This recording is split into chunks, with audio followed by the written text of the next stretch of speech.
Greetings. Today we continue our study of the book of Revelation. We'll consider chapter 6, verses 5 and 6 in the opening of the third seal. And when it opened the third seal, I heard the third beast say, "Come and see." And I beheld, and lo, a black horse, and he that sat on him had a pair of balances in his hand. And I heard a voice in the midst of the four beasts say, "A measure of wheat for a penny, and 3 measures of barley for a penny. And see thou hurt not the oil and the wine." Now let me comment there very quickly. A penny was a day's wage. Keep that in mind as we consider this. The opening of the scroll's first seal dealt with the executive authority which belongs to the worthy one of Revelation 5. He has the dynamic and authoritative power to bring to pass the decrees that are written within it. The white horse and the rider with a bow and no arrows, being given a victor's crown, is the result of heaven's authority being given to one upon the earth. This one shall confirm the covenant with many for 7 years. But before this can happen, the Antichrist will need to be vested with more than merely executive authority. He will also need military authority, which we looked at in the second seal in verses 3 and 4 of Revelation 6.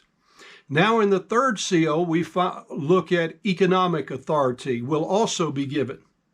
So let's look at the bestowal of this economic authority. Again, the action in heaven in verse 5. And when he opened the third seal, I heard, that is, a voice of the third living creation say, "You come and see." Again, as in Revelation 6:3, 6:1, and 5:5, the word "when" here in Revelation 6:5 denotes just as soon as the seal is broken, the action begins to be executed. A third of the 4 living creations issues the command, "Come," or "Go," proceed. I remind you of the previous discussion about the rider being the one to respond to the command.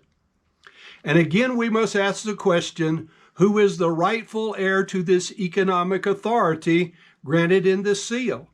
And the answer is the worthy one of chapter 5, the slain lamb. But here we're told once again in God's timetable, it is allowed that one upon the earth should have this economic authority for a 7-year period. Then Jesus, the rightful heir, is to appear in clouds with power and great glory to execute his economic authority over the entire creation forevermore. So then let's notice the effect upon the earth in the last part of verse 5 and verse 6.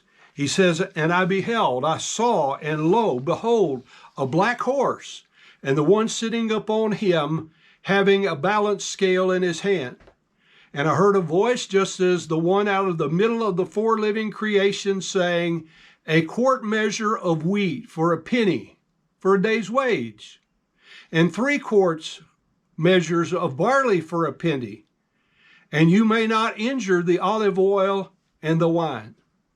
The giving of economic authority is given by the authoritative power of heaven, but it is made dynamic upon earth through the workings of Satan, which is God is allowing him to do to fulfill God's purposes. The black color of the horse infers economic authority because the association to death as a result of famine. At times, we limit our thinking concerning famine to an act of God, that which he allows Satan to effect.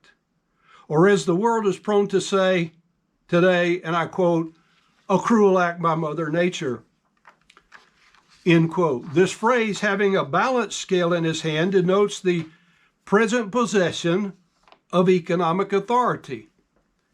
Yet even as I speak these words to you, somewhere in the world system today, there are famines in certain countries simply due to economic sanctions that have been imposed by the world community. We witnessed this in Iraq as a result of the Gulf War years ago. They experienced economic sanctions which caused shortages of food, medical supplies within that country. We've seen North Korea, as a result of the pursuit of nuclear weapons, experience economic sanctions, which have caused shortages of food within that country. In fact, the growing line of thought is that of conquering through economic sanctions instead of old-fashioned traditional warfare. This is exactly what is in view in Revelation chapter 6, verses 5 and 6, by means of the economic authority granted to the Antichrist pertaining to the sale of commodities.